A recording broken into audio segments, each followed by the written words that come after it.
एडजी पर आपका फिर से स्वागत है। आपका पर्सनल एआई ट्यूटर, जहां हम क्लास 11 बायोटेक्नोलॉजी को समझकर पढ़ते हैं, सिर्फ याद नहीं करते। आज का एक्सटेंडेड एपिसोड सीबीएसई क्लास 11 के चैप्टर 1 इंट्रोडक्शन पर है। मैं हूं गौरव और मेरे साथ हैं स्वाति। ये लगभग 30 से 60 मिनट्स का आराम से चलने वाला रिवीजन सेशन है, इसलिए जल्दी करने की जरूरत नहीं। नोटबुक पास हो तो अच्छा है, लेकिन आप इसे पैसिव लिसनिंग की तरह भी सुन सकते हैं। पुणे की 10वीं की छात्रा अनन्या को बायोटेक्नोलॉजी का मतलब बस जेनेटिक इंजीनियरिंग लगता था। इस एपिसोड के बाद उसमें एंशिएंट फर्मेंटेशन से मॉडर्न आरडीएनए तक पूरी स्टोरी जोड़ ली। हम डेफिनेशन, हिस्ट्री, एप्लीकेशंस, इंडिया का सिनेरियो, एक्टिव क्वेश्चंस और एग्जाम टिप्स कवर करेंगे। और सुनते समय एक छोटा तरीका अपनाना। जब भी हम कोई क्वेश्चन पूछे तुरंत आंसर मत देखना। 1 सेकंड रुककर सोचो, अपने शब्दों में जवाब बनाओ, फिर हमारी एक्सप्लेनेशन से कंपेयर करो। इससे चैप्टर की कनेक्शन स्ट्रांग होंगी। आज हम बायोटेक्नोलॉजी को एक टाइमलाइन की तरह देखेंगे। पहले लिविंग रिसोर्सेज का ट्रेडिशनल यूज, फिर फर्मेंटेशन और साइंटिफिक डिस्कवरीज, और अंत में प्रिसाइज जेनेटिक मैनिपुलेशन। हमारा लर्निंग मैप सिंपल है। पहले बायोटेक्नोलॉजी की एग्जैक्ट मीनिंग और कार्ल एरेकी को समझेंगे, फिर पैलियोलिथिक एरा, डोमेस्टिकेशन और फर्मेंटेशन से हिस्टोरिकल पर्सपेक्टिव बनाएंगे। उसके बाद microscope, cell theory, genetics, DNA और रिकॉम्बिनेंट डीएनए टेक्नोलॉजी आएगी। अंत में medicine, crop improvement, food, environment और इंडिया के अकादमिक तथा इंडस्ट्रियल प्रॉस्पेक्ट्स को आंसर राइटिंग के साथ जोड़ेंगे। तो सबसे पहले बेसिक क्वेश्चन, बायोटेक्नोलॉजी सुनते ही तुम्हारे माइंड में क्या आता है? क्या सिर्फ लेबोरेटरी, डीएनए और जेनेटिकली मॉडिफाइड क्रॉप्स? 1 सेकंड सोचो। चैप्टर हमें इससे ब्रॉडर आइडिया देता है, क्योंकि बायोटेक्नोलॉजी में लिविंग सेल्स या बायोलॉजिकल मॉलिक्यूल्स का उपयोग करके ह्यूमन बेनिफिट के लिए यूजफुल प्रोडक्ट्स बनाए जाते हैं। एग्जैक्टली। बायोटेक्नोलॉजी दो वर्ड से बना है, बायो और टेक्नोलॉजी।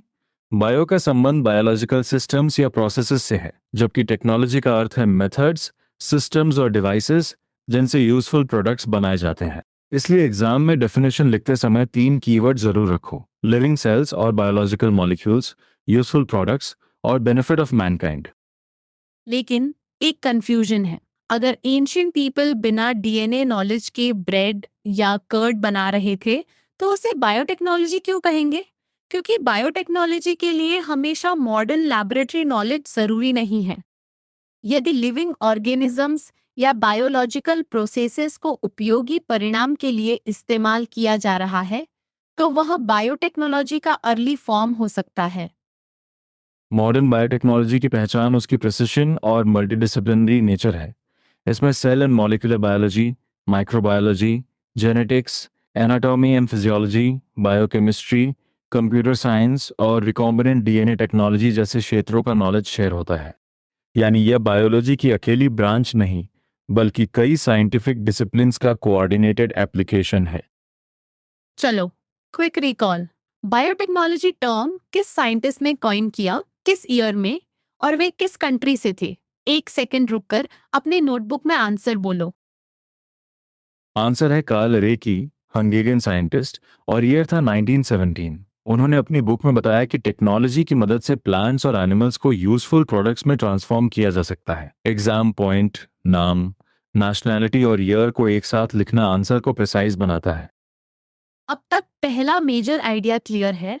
बायोटेक्नोलॉजी का स्कोप एंशियंट प्रैक्टिसेस से लेकर मॉडर्न जेनेटिक इंजीनियरिंग तक फैला हुआ है। इसलिए यदि क्वेश्चन पूछे कि बायोटेक्नोलॉजी केवल मॉडर्न साइंस है या नहीं, तो तुम्हारा आंसर होना चाहिए कि इसकी रूट्स बहुत पुरानी हैं, लेकिन मॉडर्न फॉर्म मल्टीडिसिप्लिनरी साइंस और आरडीएन टेक्नोलॉजी पर आधारित है।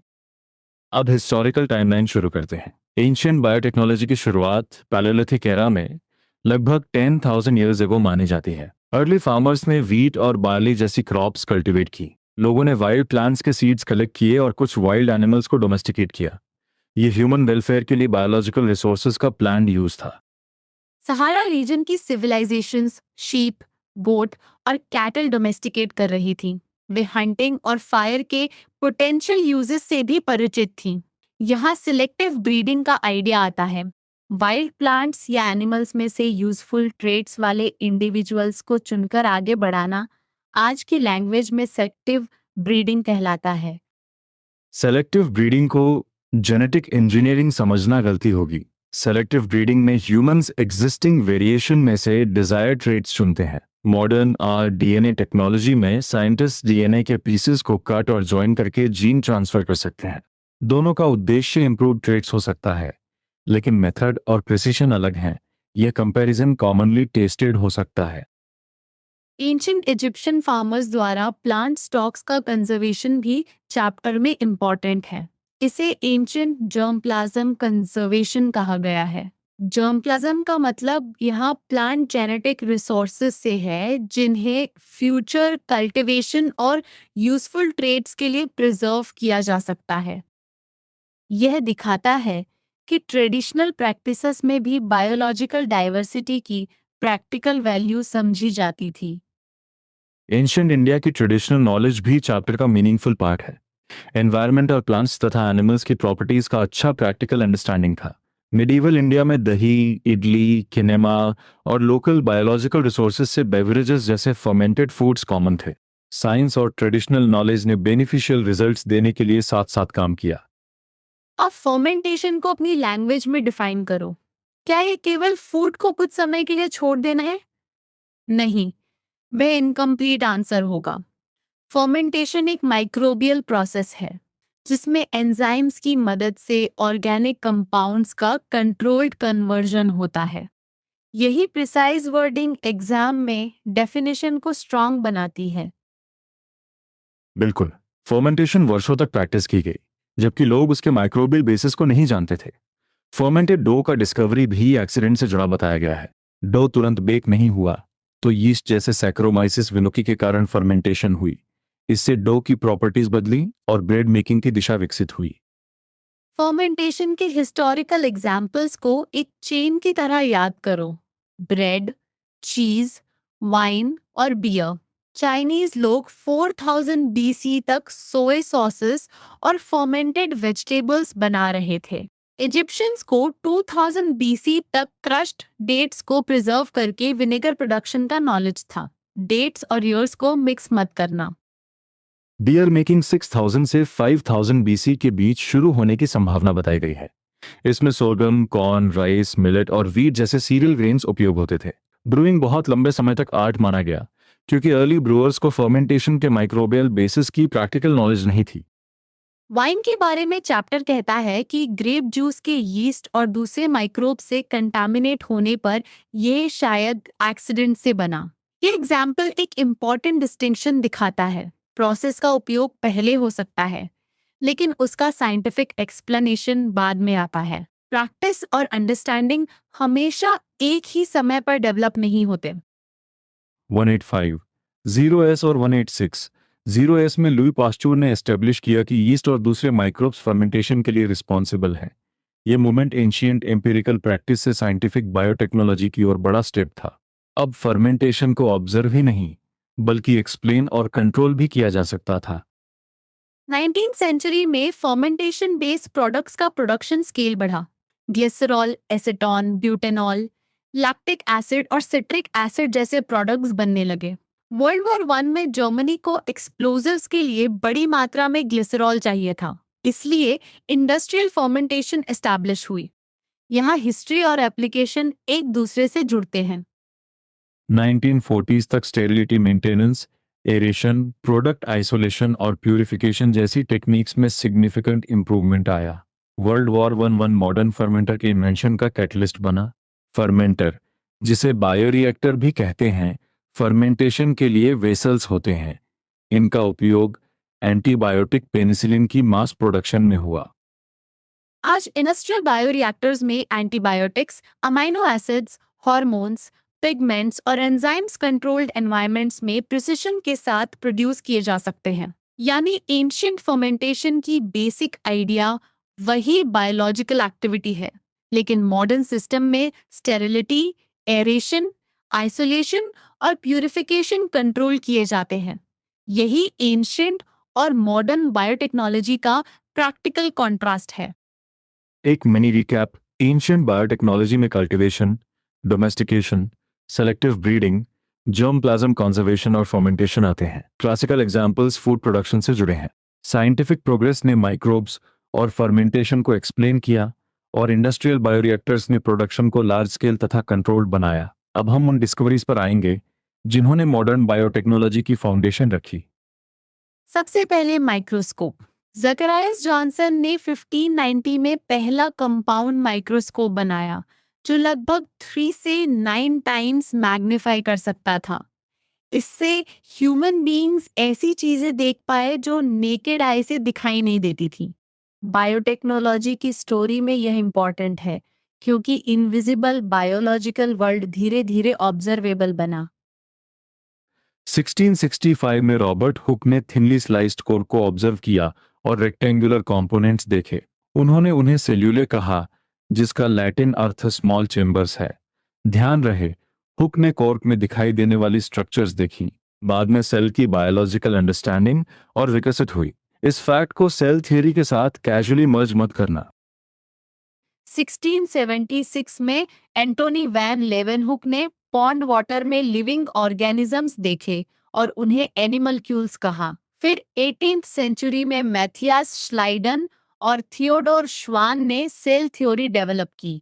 उन्होंने डिटरमाइन किया कि all plant and animal tissues cells से कंपोज्ड होते हैं।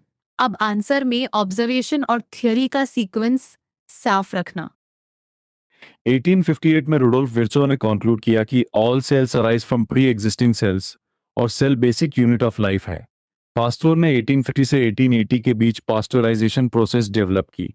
1860 तक उन्होंने स्पॉन्टेनियस जनरेशन ऑफ ऑर्गेनिजम्स को रिजेक्ट किया। ये फैक्ट्स बताते हैं कि लाइफ और माइक्रो ऑर्गेनिजम्स को लेकर साइंटिफिक थिंकिंग कैसे प्रिसाइज हुई। 1896 में एडवर्ड बुचनर ने ईस्ट एक्सट्रैक्ट्स का उपयोग करके शुगर को इथाइल अल्कोहल में कन्वर्ट किया। इससे यह दिखा कि बायोकेमिकल ट्रांसफॉर्मेशंस सेल्स के बिना भी हो सकते हैं। ये डिटेल थोड़ी ट्रिकी है। फर्मेंटेशन में लिविंग ऑर्गेनिज्म का रोल हो सकता है, पर सेल्यूलर एक्सट्रैक्ट में मौजूद बायोकेमिकल मशीनरी भी ट्रांसफॉर्मेशन कर सकती है। जेनेटिक्स की फाउंडेशन ग्रेगोर मेंडल के वर्क से जुड़ी है। 1857 से उन्होंने पिया प्लांट्स में क्रॉस पॉलिनेशन करके पेटल कलर, सीड कलर और सीड टेक्सचर जैसे ट्रेड्स एग्जामिन किए। 1869 में जोहान फ्रीडरिक मीशर ने वाइट ब्लड सेल्स के न्यूक्लियाई से न्यूक्लियन आइसोलेट किया, जिसमें न्यूक्लिक एसिड्स मौजूद थे। 1882 में वॉल्टर फ्लेमिंग ने सेल डिवीजन के दौरान थ्रेड लाइक बॉडीज और उनका डॉटर सेल्स में इक्वल डिस्ट्रीब्यूशन डिस्क्राइब किया। ये बॉडीज क्रोमोसोम्स थे जो माइटोसिस में डिवाइड हो रहे थे। एक सेकंड रिकॉल, मीशर का कनेक्शन न्यूक्लिक एसिड से है जबकि फ्लेमिंग का कनेक्शन क्रोमोसोम्स और सेल डिवीजन से। 20th सेंचुरी में अल्फ्रेड हर्शे और मार्था चेस के क्लासिकल एक्सपेरिमेंट ने 1952 में डीएनए को जेनेटिक मटेरियल आइडेंटिफाई करने में महत्वपूर्ण भूमिका निभाई। 1953 में जेम्स वॉटसन और फ्रांसिस क्रिक ने डीएनए की डबल हेलिकल स्ट्रक्चर प्रपोज की। इसके बाद जीन इंफॉर्मेशन के यूज, डीएनए रेप्लिकेशन और डीएनए रिपेयर पर एक्सपेरिमेंट्स हुए। इस टाइमलाइन को डेट्स की भीड़ मत बनाओ। पहले माइक्रोस्कोप ने अनसीन वर्ल्ड दिखाया, फिर सेल थियरी ने सेलुलर ऑर्गेनाइजेशन समझाई, जेनेटिक्स ने हेरिडिटी और ट्रेट्स पर फोकस किया, न्यूक्लिक एसिड्स तथा क्रोमोसोम्स की अंडरस्टैंडिंग बढ़ी और डीएनए जेनेटिक मटेरियल के रूप में सामने आया। इसी साइंटिफिक फाउंडेशन ने मॉडर्न बायोटेक्नोलॉजी को पॉसिबल बनाया। अब चैप्टर का central idea recombinant DNA technology, जिसे आरडीएनए टेक्नोलॉजी कहते हैं। इसमें साइंटिस्ट डीएनए के अलग अलग पीसेस को कट और ज्वाइन करते हैं, फिर न्यू रिकॉम्बिनेंट, काइमेरिक या हाइब्रिड डीएनए को नए होस्ट में प्लेस करते हैं। इससे एक ऑर्गेनिज्म का जीन दूसरे ऑर्गेनिज्म में ट्रांसफर किया जा सकता है और नोवेल प्रॉपर्टी मिल सकती है। एक यूजफुल मेंटल पिक्चर बनाओ। पहले प्रोटीन ऑफ इंटरेस्ट के लिए जीन आइसोलेट होता है, फिर जीन को वेक्टर में इंसर्ट किया जाता है। मॉडिफाइड वेक्टर होस्ट सेल में इंट्रोड्यूस होता है। होस्ट सेल मॉडिफाइड वेक्टर के साथ मल्टीप्लाई करता है और अंत में नीडेड प्रोटीन का प्रोडक्शन बढ़ता है। डायग्राम बेस्ड क्वेश्चन में यही लॉजिकल सीक्वेंस काम आएगा। आरडीएनए टेक्नोलॉजी की सबसे बड़ी स्ट्रेंथ प्रिसिशन और एफिशिएंसी है। एंशियंट बायोटेक्नोलॉजी में यूजफुल रिजल्ट अक्सर ऑब्जर्वेशन और एक्सपीरियंस से मिला। आरडीएनए टेक्नोलॉजी में डिजायर्ड जीन और टारगेट प्रॉपर्टी को मॉलिक्यूलर लेवल पर मैनिपुलेट किया जा सकता है। इसी वजह से modern biotechnology medicine, agriculture, animal science और एनवायरनमेंटल साइंस में तेजी से आगे बढ़ी। अब कलर कोडेड स्ट्रीम्स याद करते हैं। ब्लू बायोटेक्नोलॉजी मेरीन और फ्रेश वाटर ऑर्गेनिज्म से जुड़ी है, जैसे सी फूड सप्लाई बढ़ाना, डेंजरस वाटरबॉर्न ऑर्गेनिजम्स की रिप्रोडक्शन रेगुलेट करना और न्यू ड्रग्स डेवलप करना। ग्रीन बायोटेक्नोलॉजी प्लांट्स में एनवायरमेंटली फ्रेंडली सॉल्यूशंस तथा न्यूट्रिशनल क्वालिटी, क्वांटिटी और इको फ्रेंडली प्रोडक्ट्स इंप्रूव करने से जुड़ी है। रेड बायोटेक्नोलॉजी मेडिकल बायोटेक्नोलॉजी है। इसमें इंसुलिन, एंजाइम्स, एंटीबायोटिक्स और वैक्सीन्स जैसे फार्मास्यूटिकल प्रोडक्ट्स मैन्युफैक्चर किए जाते हैं। वाइट बायोटेक्नोलॉजी इंडस्ट्रियल और प्रोडक्शन प्रोसेसेस इंप्रूव करती है, खासकर एंजाइम्स को इको फ्रेंडली इंडस्ट्रियल कैटलिस्ट की तरह इस्तेमाल करके वैल्यूएबल केमिकल्स बनाने में। ब्लू, ग्रीन, रेड और वाइट को एप्लीकेशन एरिया के साथ पेयर करके याद करो। Mini check. अगर क्वेश्चन में transgenic plants with improve traits आए तो कौन सी स्ट्रीम सबसे रेलेवेंट होगी? Green biotechnology. अगर इंसुलिन और वैक्सीन्स हों तो रेड बायोटेक्नोलॉजी। इंडस्ट्रियल एंजाइम्स हों तो वाइट। मरीन ऑर्गेनिजम्स और सी फूड सप्लाई हों तो ब्लू। एक आंसर में अननेसेसरी स्ट्रीम्स की पूरी लिस्ट मत भर देना। अब हम मेडिसिन और हेल्थ केयर में बायोटेक्नोलॉजी देखते हैं। डायग्नोस्टिक टूल्स और किट्स डिजीज्ड कंडीशंस में एक्सप्रेस्ड मॉलिक्यूल्स तथा सेलुलर कंपोनेंट्स डिटेक्ट करने में मदद करते हैं। RDNA technology, bioinformatics, modern instrumentation और बायोप्रोसेस टेक्नोलॉजीज की मदद से इम्प्रूव ट्रीटमेंट के लिए सिंथेटिक ड्रग एनालॉग्स प्रिडिक्ट और पॉसिबली सिंथेसाइज किए जा सकते हैं। बायोफार्मास्यूटिकल प्रोडक्शन का क्लासिक एग्जाम्पल ह्यूमन इंसुलिन है। इंसुलिन डायबिटीज के ट्रीटमेंट में इस्तेमाल होता है, जहां ब्लड शुगर लेवल्स एलिवेटेड होते हैं। ह्यूमन इंसुलिन जीन को सूटेबल हेटेरोलॉगस सिस्टम में एक्सप्रेस किया जा सकता है। चैप्टर के अनुसार इंसुलिन प्रिडोमिनेंटली ई कोलाई और सैक्रोमाइसिस सेरेविसियाई में प्रोड्यूस किया जाता है। हेटेरोलॉगस सिस्टम शब्द का अर्थ समझना जरूरी है। जब किसी ऑर्गेनिज्म का डिजायर्ड जीन या प्रोटीन दूसरे सिस्टम जैसे माइक्रो ऑर्गेनिज्म या ट्रांसजेनिक प्लांट में एक्सप्रेस कराया जाता है तो वह हेटेरोलॉगस एक्सप्रेशन का एग्जाम्पल है। ह्यूमन ग्रोथ हार्मोन भी डिफरेंट माइक्रोबियल होस्ट सिस्टम्स में आरडीएनए टेक्नोलॉजी से प्रोड्यूस किया गया है। कुछ ह्यूमन प्रोटीन्स ट्रांसजेनिक शीप और गोट्स के मिल्क में भी एक्सप्रेस किए गए हैं। चैप्टर में ट्रांसजेनिक गोट्स के मिल्क से ब्लड एंटीकोएगुलेंट प्रोडक्शन का एग्जाम्पल दिया गया है, जिसे एफडीए ने ह्यूमन यूज के लिए अप्रूव किया। एग्जाम में एग्जाम्पल लिखते समय पहले जनरल कॉन्सेप्ट, फिर स्पेसिफिक एग्जाम्पल और उसका यूज लिखना सबसे साफ तरीका है। जीन थेरेपी जीन डिफेक्ट से होने वाली डिजीजेस में यूजफुल हो सकती है, जैसे सिस्टिक फाइब्रोसिस, थैलेसीमिया और पार्किंसंस डिजीज। इसका बेसिक आइडिया है रिक्वायर्ड जीन को पेशेंट की सेल में ड्रग की तरह डिलीवर करना ताकि डिफेक्टिव जीन का फंक्शन रिप्लेस हो सके। इसे डिजीज के रूट जेनेटिक कॉज को टारगेट करने वाला अप्रोच समझो। जीन थेरेपी की टाइमलाइन में 1972 कॉन्सेप्चुअलाइजेशन का ईयर है। मार्टिन क्लाइन ने 1980 में बीटा थैलेसीमिया के ट्रीटमेंट के लिए फर्स्ट अटेम्प्ट किया, लेकिन वह अनसक्सेसफुल रहा। 1990 में अशांति डी सिल्वा को एडीएएस साइड यानी एडेनोसिन डीआमिनेज डेफिशिएंसी के लिए सक्सेसफुल जीन थेरेपी रिपोर्ट मिली। ईयर्स और आउटकम को साथ याद करो।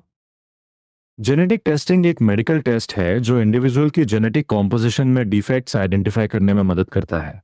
इसमें chromosomal defects, gene related issues और प्रोटीन एक्सप्रेशन अनोमलीज शामिल हो सकते हैं।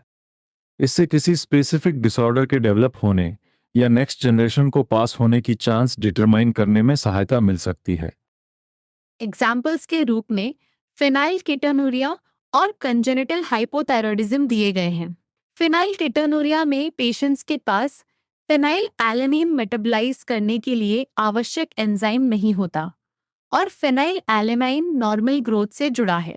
Congenital hypothyroidism thyroid gland disorder है। जेनेटिक टेस्टिंग का आंसर लिखते समय टेस्ट का पर्पस और एक एग्जाम्पल देना मत भूलना। मेडिसिन सेक्शन का रिकैप करो। डायग्नोसिस के लिए टूल्स और किट्स, थेरेप्यूटिक मॉलिक्यूल्स के लिए आरडीएनए टेक्नोलॉजी, इंसुलिन और ग्रोथ हार्मोन जैसे प्रोटीन्स, जीन डिफेक्ट्स के लिए जीन थेरेपी और जेनेटिक कंपोजिशन से जुड़े डिसऑर्डर्स के लिए जेनेटिक टेस्टिंग। अब एक छोटा एडजी स्टडी मूव कर सकते हो। इस सेक्शन पर अपना एग्जैक्ट डाउट लिखकर सोक्रेटिक क्वेश्चन से खुद को टेस्ट करो। हाँ, और आंसर इंस्टेंटली देखने के बजाय पहले एक्सप्लेन करो कि इंसुलिन को ह्यूमन प्रोटीन होते हुए ई कोलाई में क्यों प्रोड्यूस किया जा सकता है। यही एक्टिव रिकॉल तुम्हें डेफिनेशन से एप्लीकेशन तक ले जाता है। अगर एक्सप्लेनेशन अटक जाए तो एडजी में उसी डाउट को छोटे स्टेप्स में ब्रेक करके समझ सकते हो, बिना रोट मेमोराइजेशन पर डिपेंड किए। अब एग्रीकल्चर बायोटेक्नोलॉजी क्रॉप प्लांट्स में जेनेटिक मैनिपुलेशन करके बायोटिक और एबायोटिक स्ट्रेस रेजिस्टेंस तथा बेटर न्यूट्रिशन और लॉन्गर शेल्फ लाइफ डेवलप कर सकती है। 5 मेजर क्रॉप इंप्रूवमेंट ट्रेट्स हैं: insect resistance, herbicide resistance, virus resistance, delayed fruit ripening और न्यूट्रिशनल एनहांसमेंट। यह लिस्ट कॉमनली टेस्टेड है। ट्रांसजेनिक प्लांट्स यानी GMOs में यूजफुल जीन्स प्लांट जीनोम में स्टेबली इनकॉर्पोरेटेड किए जाते हैं, जिससे टारगेटेड जीन प्रोडक्ट की स्टेबल एक्सप्रेशन हो सकती है। कन्वेंशनल ब्रीडिंग ने बहुत प्रोग्रेस की, लेकिन increasing demand for food, vegetables और फ्रूट्स के साथ पेस बनाए रखना कठिन था। RDNA टेक्नोलॉजी ने क्रॉप इंप्रूवमेंट को एक एडिशनल प्रिसाइज टूल दिया। वायरस रेजिस्टेंट प्लांट्स में viral coat protein gene over produce किया जाता है, जिससे वायरस होस्ट सेल में रिप्रोड्यूस नहीं कर पाता। चैप्टर में papaya ring spot virus, cucumber mosaic virus, tobacco rattle virus और पोटैटो वायरस जैसे एग्जाम्पल्स दिए हैं। यहाँ रेजिस्टेंस मैकेनिज्म को सिर्फ वायरस रेजिस्टेंट लिखकर छोड़ना नहीं, कोड प्रोटीन जीन और रिप्रोडक्शन प्रिवेंशन भी बताना। इंसेक्ट रेजिस्टेंस का क्लासिक एग्जाम्पल बीटी कॉटन है। DT toxin cry 1 ampere B soil bacterium Bacillus thuringiensis से प्राप्त टॉक्सिक प्रोटीन है। इसका जीन कॉटन में ट्रांसफर और एक्सप्रेस कराया जाता है। बीटी टॉक्सिन मॉथ्स और बटरफ्लाइज के लार्वे, बीटल्स, कॉटन बोलवर्म्स और कैटरपिलर्स के विरुद्ध इंसेक्टिसाइडल एक्टिविटी दिखाता है और चैप्टर के अनुसार ह्यूमंस के लिए हार्मलेस है। बीडी कॉटन का बेनिफिट यह है कि केमिकल पेस्टिसाइड्स का एप्लीकेशन घटाया या एलिमिनेट किया जा सकता है। पेस्टिसाइड्स कॉस्टली होने के साथ पोटेंशियल हेल्थ हैजार्ड्स और एनवायरमेंटल पॉल्यूशन भी पैदा कर सकते हैं। BT brinjal, corn, potato, soybean, tomato और टोबैको भी बीटी टॉक्सिन एक्सप्रेस करने वाले प्लांट्स के एग्जाम्पल्स हैं। अब abiotic stress chilling resistance tobacco plants में अरेबिडोप्सिस के GLYCEROL1 PHOSPH-ATE acyl transferase enzyme के जीन से इंट्रोड्यूस की गई round up ready soya beans glyphosate herbicide से अनअफेक्टेड रहते हैं, इसलिए कंपीटिंग वीड्स को सिलेक्टिवली किल किया जा सकता है। बायोटिक स्ट्रेस का एग्जाम्पल इंसेक्ट या वायरस है। एबायोटिक स्ट्रेस में चिलिंग और हर्बिसाइड जैसे नॉन लिविंग फैक्टर्स आते हैं। क्वालिटी इंप्रूवमेंट में फ्लावर सावर टोमेटो इंपॉर्टेंट एग्जाम्पल है। इसमें डिलेड राइपनिंग के कारण एक्सटेंडेड शेल्फ लाइफ मिलती है। गोल्डन राइस में बीटा कैरोटीन कंटेंट अधिक होता है। बेटा कैरोटीन ह्यूमन बॉडी में विटामिन ए प्रोडक्शन का प्रिकर्सर है और इसी पिगमेंट के ओवर एक्सप्रेशन से ट्रांसजेनिक ग्रेन का कलर गोल्डन दिखाई देता है। प्लांट टिश्यू कल्चर का मतलब प्लांट सेल्स या टिश्यूज को रिक्वायर्ड न्यूट्रिएंट्स वाले आर्टिफिशियल मीडियम पर कल्चर करना है। इसका एप्लीकेशन एफिशिएंट क्लोनल प्रोपगेशन में होता है, जहां प्लांट्स ट्रू टू टाइप या सिमिलर हो सकते हैं। हैप्लॉइड जनरेशन थ्रू एंथर या पोलन कल्चर भी क्रॉप इंप्रूवमेंट का इंपॉर्टेंट एरिया है। ट्रांसजेनिक प्लांट्स थेरेप्यूटिक्स के एक्सप्रेशन सिस्टम्स भी हो सकते हैं। रिक्वायर्ड जीन प्लांट में एक्सप्रेस करके थेराप्यूटिक मॉलिक्यूल बनाया जा सकता है। स्टॉक फीड प्लांट्स में एनिमल यूज एंटीबायोटिक्स एक्सप्रेस कराने का आइडिया कम एक्सपेंसिव हो सकता है, लेकिन एंटीबायोटिक ओवरयूज से drug resistant bacterial strains develop होने का बायोएथिकल कंसर्न होता है। बेनिफिट और कंसर्न दोनों लिखना बैलेंस्ड आंसर बनाता है। एडिबल वैक्सीन्स में पैथोजन के एंटीजेनिक प्रोटीन्स को प्लांट के एडिबल पार्ट्स में एक्सप्रेस किया जाता है ताकि इम्यूनोजेनिसिटी रिटेन रहे और कंजम्पशन से इम्यूनाइजेशन की संभावना हो। Potato based vaccines against measles, cholera और नॉर्फॉक वायरस क्लिनिकल ट्रायल्स में बताए गए हैं। इसे फुली एस्टैब्लिश्ड यूनिवर्सल सॉल्यूशन की तरह नहीं, बल्कि क्लिनिकल ट्रायल स्टेज के एग्जाम्पल की तरह लिखना। बायोफ्यूल्स बायोलॉजिकल प्रोसेसेस से प्रोड्यूस होते हैं। जियोलॉजिकल प्रोसेसेस से बनने वाले कोल या पेट्रोलियम जैसे फ्यूल से अलग प्लांट्स या एग्रीकल्चरल, कमर्शियल और इंडस्ट्रियल वेस्ट से बायोमास मिल सकती है। थर्मल, केमिकल और बायोकेमिकल कन्वर्शन से सॉलिड, लिक्विड या गैस फ्यूल्स बन सकते हैं। बायोएथेनॉल शुगर और स्टार्च की माइक्रोबियल फर्मेंटेशन से बनने वाला इंपॉर्टेंट एग्जाम्पल है। बायोब्यूटेनॉल गैसोलीन का डायरेक्ट रिप्लेसमेंट हो सकता है। बायोडीजल ऑयल्स या फैट से ट्रांस एस्टेरिफिकेशन द्वारा प्रोड्यूस होता है। इसके फीड स्टॉक्स में एनिमल फैट्स, वेजिटेबल ऑयल्स, सोय, रैपसीड, जट्रोफा और हेम्प शामिल हैं। इंडिया में स्वीट सोरगम स्टॉक जूस को फर्मेंट करके एथेनॉल बनाने की बात दी गई है और जट्रोफा ऑयल यील्ड इंप्रूव करने पर रिसर्च हो रही है।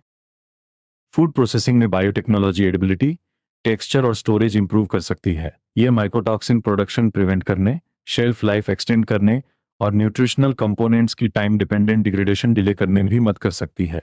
लगभग 1/3 वर्ल्ड डाइट फर्मेंटेड फूड पर आधारित बताई गई है। चीज, योगर्ट, प्रोबायोटिक्स और बटर मिल्क इसके फेमिलियर एग्जाम्पल्स हैं। एग्रीकल्चर और फूड सेक्शन का फाइनल चेक। बीटी कॉटन किस ट्रेड से जुड़ा है? Insect resistance. Flavr Savr tomato, delayed ripening और extended shelf life. Golden rice, high beta carotene और nutritional enhancement. Plant tissue culture, artificial nutrient medium में cells या tissues का कल्चर और क्लोनल प्रोपगेशन। अब एनवायरनमेंट की ओर बढ़ते हैं। एनवायरमेंटल बायोटेक्नोलॉजी नेचुरल एनवायरनमेंट का स्टडी करते हुए प्लांट्स, एनिमल्स और माइक्रो ऑर्गेनिजम्स के सस्टेनेबल यूजेस डेवलप करती है। इसका फोकस ग्रीन टेक्नोलॉजी और कंटामिनेटेड एनवायरनमेंट्स की रेमिडिएशन पर है। यानी बायोटेक्नोलॉजी केवल प्रोडक्ट प्रोडक्शन नहीं, ये एनवायरमेंटल प्रॉब्लम्स को डिटेक्ट, मैनेज और क्लीन करने में भी हेल्प कर सकती है। बायोमार्कर कोई नेचुरली अकरिंग मॉलिक्यूल हो सकता है जो एनवायरमेंटल या केमिकल स्टिमुलस के रिस्पॉन्स में स्पेसिफिक बायोलॉजिकल प्रोसेस इंडिकेट करें। इकोटॉक्सिकोलॉजिकल बायोमार्कर्स इमीडिएट एनवायरनमेंट में सटल चेंजेस डिटेक्ट करने में यूजफुल हैं। चैप्टर में लक्स जीन, जो लाइट एमिशन के लिए रिस्पॉन्सिबल है, ई कोलाई में एक्सप्रेस होकर मरकरी कंटेमिनेशन डिटेक्ट करने वाले बायोसेंसर का एग्जाम्पल है।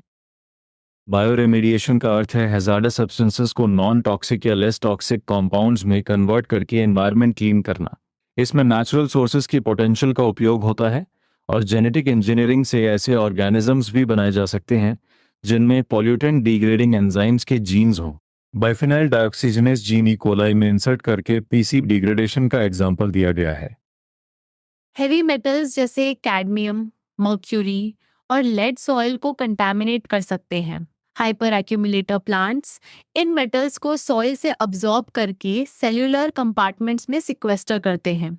इसे फाइटोरेमेडिएशन कहा जाता है। ब्रासिका नेपस और हेलियंथस एनस मर्क्यूरी तथा लीड रिमूवल के एग्जाम्पल्स हैं। बायोरेमेडिएशन ब्रॉड प्रोसेस है, फाइटोरेमेडिएशन उसका प्लांट बेस्ड एग्जाम्पल समझो। अब हम फाइनल मेजर सेक्शन में एंटर कर रहे हैं, बायोटेक्नोलॉजी इन इंडिया। इंडिया में अर्ली फॉर्म्स में serum institute of India late 1960s में और बायोकॉन 1978 में स्थापित हुए। गवर्नमेंट ने नेशनल बायोटेक्नोलॉजी बोर्ड 1982 में कॉन्स्टिट्यूट किया, जिसे 1986 में डिपार्टमेंट ऑफ बायोटेक्नोलॉजी यानी डीबीटी में अपग्रेड किया गया। डीबीटी ने रिसर्च इंस्टीट्यूशंस एस्टैब्लिश किए और बायोटेक्नोलॉजी के अलग अलग एरियाज में पोस्ट ग्रेजुएट प्रोग्राम सपोर्ट किए, जैसे एग्रीकल्चरल, मरीन, न्यूरोसाइंस, इंडस्ट्रियल और environmental biotechnology. Human resource development इसके मैंडेट्स में था। DBT scholarships after schooling, DBT JRF और डीबीटी रिसर्च एसोसिएटशिप जैसे फेलोशिप्स रिसर्च ओरिएंटेड स्टूडेंट्स के लिए एकेडमिक पाथवे दिखाते हैं। इंडियन बायोटेक्नोलॉजी इंडस्ट्री के 5 सेगमेंट्स हैं: biopharma, bio services, bio agri, bio industrial और बायो इन्फॉर्मेटिक्स। बायोफार्मा में वैक्सीन्स, डायग्नोस्टिक्स और थेरेप्यूटिक्स इंपॉर्टेंट है। India recombinant hepatitis B vaccine का वर्ल्ड्स लार्जेस्ट प्रोड्यूसर बताया गया है। Indian companies human insulin, GCSF, erythropoietin, human growth hormone और interferon alpha 2B जैसे रिकॉम्बिनेंट प्रोडक्ट्स भी डेवलप करती हैं। वैक्सीन्स में इंडिया की कंट्रीब्यूशन बहुत सिग्निफिकेंट है। चैप्टर में रिकॉम्बिनेंट हेपेटाइटिस बी, मीजल्स और डीटीपी वैक्सीन्स का उल्लेख है। इंडियन कंपनीज वैक्सीन्स एक्सपोर्ट भी करती हैं। कोवैक्सिन को इंडिया की फर्स्ट इंडिजिनस COVID-19 वैक्सीन के रूप में भारत बायोटेक इंटरनेशनल ने हैदराबाद में डेवलप किया। एग्जाम में करंट साउंडिंग एग्जाम्पल्स लिखते समय वही एग्जाम्पल्स चुनो जो चैप्टर में दिए हैं। एग्रीकल्चर सेक्टर में भी टी कॉटन लीडिंग रोल रखता है और इंडियन हाइब्रिड सीड इंडस्ट्री के ग्रोथ अपॉर्चुनिटीज का एग्जाम्पल है। इंडिया में transgenic rice, blight resistant Samba Mahsuri, flood drought और सॉल्ट टॉलरेंट राइस तथा हाई प्रोटीन और इंक्रीज्ड प्रोविटामिन ए वाले GM मीज पर डेवलपमेंट का उल्लेख है। यह सेक्टर लोकल फार्मिंग चैलेंजेस से जुड़ता है। बायो सर्विसेज सेक्टर इंडिया के लिए प्रॉमिसिंग है क्योंकि skilled labour force, attractive cost और एशियन मार्केट्स तक एक्सेस उपलब्ध है। इसमें ग्लोबल कॉन्ट्रैक्ट रिसर्च ऑर्गेनाइजेशंस और इंडियन कंपनीज शामिल हैं। बायोटेक्नोलॉजी में करियर अपॉर्चुनिटीज भी इसी मल्टीडिसिप्लिनरी नेचर से निकलती हैं। Research, pharmaceuticals, agriculture, environmental sciences, bio services और बायो इन्फॉर्मेटिक्स जैसे पाथ्स स्टूडेंट्स एक्सप्लोर कर सकते हैं। अब इंडिया सेक्शन का रिकैप। DBT का टाइमलाइन 1982 से नेशनल बायोटेक्नोलॉजी बोर्ड और 1986 से डिपार्टमेंट ऑफ बायोटेक्नोलॉजी है। इंडस्ट्री के 5 सेगमेंट्स याद रखो। अचीवमेंट्स में वैक्सीन्स, थेरेप्यूटिक्स, एग्रीकल्चर और बायो सर्विसेज आते हैं। आंसर में केवल इंडिया बायोटेक्नोलॉजी इज ग्रोइंग मत लिखना, इंस्टीट्यूशन, सेगमेंट्स और कॉन्क्रीट एग्जाम्पल से स्टेटमेंट सपोर्ट करना। अब एग्जाम प्रैक्टिस करते हैं। पहला क्वेश्चन, बायोटेक्नोलॉजी क्या है? अपने आंसर में लिविंग सेल्स या बायोलॉजिकल मॉलिक्यूल्स, यूजफुल प्रोडक्ट्स और ह्यूमन बेनिफिट के 3 एलिमेंट्स रखो। दूसरा, एंशियंट और मॉडर्न बायोटेक्नोलॉजी कंपेयर करो। एंशियंट में डोमेस्टिकेशन, सिलेक्टिव ब्रीडिंग और फर्मेंटेशन। मॉडर्न में birth, eDNA technology, gene transfer, precision और मल्टीडिसिप्लिनरी साइंस लिखो। तीसरा क्वेश्चन हो सकता है, मॉडर्न बायोटेक्नोलॉजी DNA टेक्नोलॉजी पर बेस्ड क्यों है? आंसर फ्रेम बनाओ। DNA में डिफरेंट DNA पीसेस कट और जॉइन किए जाते हैं। रिकॉम्बिनेंट DNA नए होस्ट में इंट्रोड्यूस किया जाता है। जीन ट्रांसफर से नॉवल प्रॉपर्टी मिलती है और इसी प्रिसिशन से मेडिसिन, एग्रीकल्चर, एनिमल साइंस तथा एनवायरमेंटल साइंस में एप्लीकेशंस बढ़ी हैं। अगर क्वेश्चन बायोफार्मास्यूटिकल प्रोडक्शन पर हो तो इंसुलिन को सेंट्रल एग्जाम्पल बनाओ। बताओ कि ह्यूमन इंसुलिन जीन को हेटेरोलोगस सिस्टम में एक्सप्रेस किया जाता है और इंसुलिन ई कोलाई तथा सैक्रोमाइसीस सेरेविसियाई में प्रोड्यूस किया जाता है। फिर एंटीबायोटिक्स, हॉर्मोन्स और ह्यूमन ग्रोथ हार्मोन जैसे सपोर्टिंग एग्जाम्पल्स जोड़ सकते हो। पहले कॉन्सेप्ट, फिर एग्जाम्पल, फिर यूज। जीन थेरेपी वाले आंसर में डेफिनेशन, डिजीज कनेक्शन और टाइमलाइन रखो। ये डिफेक्टिव जीन के फंक्शन को रिक्वायर्ड जीन डिलीवर करके रिप्लेस करने का अप्रोच है। सिस्टिक फाइब्रोसिस, थैलेसीमिया और पार्किंसंस डिजीज एग्जांपल्स हैं। 1980 मार्टिन क्लाइन का अनसक्सेसफुल अटेम्प्ट और 1990 अशांति डी सिल्वा का successful ADA deficiency treatment answer को डिटेल्ड और सोर्स ग्राउंडेड बनाते हैं। क्रॉप इंप्रूवमेंट के 5 ट्रेट्स एक बार फिर बोलो। Insect resistance, herbicide resistance, virus resistance, delayed fruit ripening और न्यूट्रिशनल एनहांसमेंट। फिर एग्जाम्पल्स पेयर करो। BT cotton insect resistance, round up ready soybean herbicide resistance, virus resistant plants code protein gene के साथ, flower सावर delayed ripening और golden rice beta carotene. Environmental protection के answer में 3 anchors रखो। पहला, biomarkers और बायोसेंसर्स एनवायरमेंटल कंटामिनेशन इंडिकेट कर सकते हैं। दूसरा, बायो रेमेडिएशन हैजार्डस सब्सटेंसेस को लेस टॉक्सिक या नॉन टॉक्सिक कंपाउंड्स में बदलती है। तीसरा, hyper accumulated plants heavy metals absorb करके फाइटो रेमेडिएशन करते हैं। लक्स जीन, पीसीबी डिग्रेडेशन और ब्रासिका नैपस जैसे एग्जाम्पल्स उत्तर को मजबूत बनाते हैं। कॉमन मिस्टेक्स की लिस्ट छोटी लेकिन यूजफुल है। बायोटेक्नोलॉजी को केवल जेनेटिक इंजीनियरिंग मत लिखना। फर्मेंटेशन को सिर्फ फूड प्रिजर्वेशन मत कहना। बीटी टॉक्सिन और बीटी कॉटन को कंफ्यूज मत करना। बायो रेमेडिएशन और फाइटो रेमेडिएशन को आइडेंटिकल टर्म्स मत मानना। और एंशियंट बायोटेक्नोलॉजी को अनसाइंटिफिक कहकर डिसमिस मत करना, क्योंकि ट्रेडिशनल प्रैक्टिस ने ह्यूमन वेलफेयर में रियल कंट्रीब्यूशन दिया। अब पूरी चैप्टर जर्नी को एक लाइन में जोड़ते हैं। ह्यूमंस ने पहले क्रॉप्स कल्टीवेट और एनिमल्स डोमेस्टिकेट किए, फिर फर्मेंटेशन से फूड प्रोडक्ट्स बनाए। माइक्रोस्कोप और सेल थियरी ने बायोलॉजिकल वर्ल्ड समझाया। जेनेटिक्स और डीएनए डिस्कवरीज ने मॉलिक्यूलर बेसिस दिया, और डीएनए टेक्नोलॉजी ने जीन्स को प्रिसाइसली ट्रांसफर करना पॉसिबल बनाया। फिर मेडिसिन, एग्रीकल्चर, फूड और एनवायरनमेंट में एप्लीकेशंस बढ़ी। फाइनल चैलेंज सुनो और एपिसोड के बाद बिना नोट्स देखे सॉल्व करो। 5 आंसर्स लिखो। बायोटेक्नोलॉजी की डेफिनेशन, एंशिएंट और मॉडर्न बायोटेक्नोलॉजी का कंपैरिजन, और डीएनए टेक्नोलॉजी का जस्टिफिकेशन, बीटी कॉटन का मैकेनिज्म और एनवायरमेंटल प्रोटेक्शन में बायो रेमेडिएशन। हर आंसर में कम से कम एक कीवर्ड और एक चैप्टर एग्जाम्पल जरूर जोड़ना। और एक कॉन्क्रीट नेक्स्ट स्टेप, अपनी नोटबुक में 2 कॉलम्स बनाओ, एंशिएंट बायोटेक्नोलॉजी और मॉडर्न बायोटेक्नोलॉजी।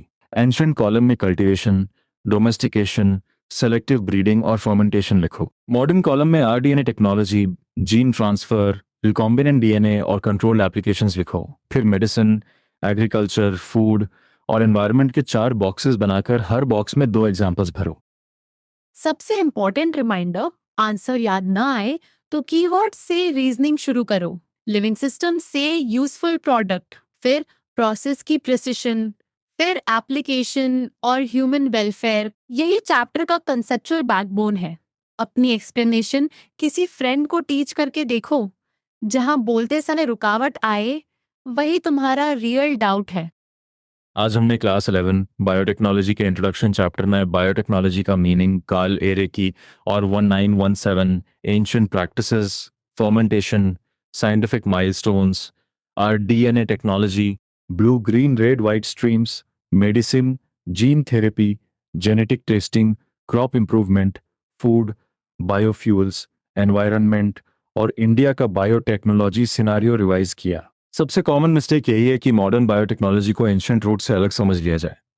अगला स्टेप है 5 फाइनल क्वेश्चंस लिखकर बिना नोट्स आंसर करना। फिर एडजी में एक्टिव रिकॉल या एग्जैक्ट डाउट प्रैक्टिस से अपनी एक्सप्लेनेशन चेक करना। बहुत अच्छा रिवीजन किया तुमने। आराम से दोबारा सुनो, अपने वर्ड्स में समझाओ और याद रखो, कॉन्सेप्ट क्लियर होगा तो बायोटेक्नोलॉजी की पूरी स्टोरी कनेक्टेड लगेगी। मिलते हैं अगले लर्निंग सेशन में। वार्मली पढ़ते रहो।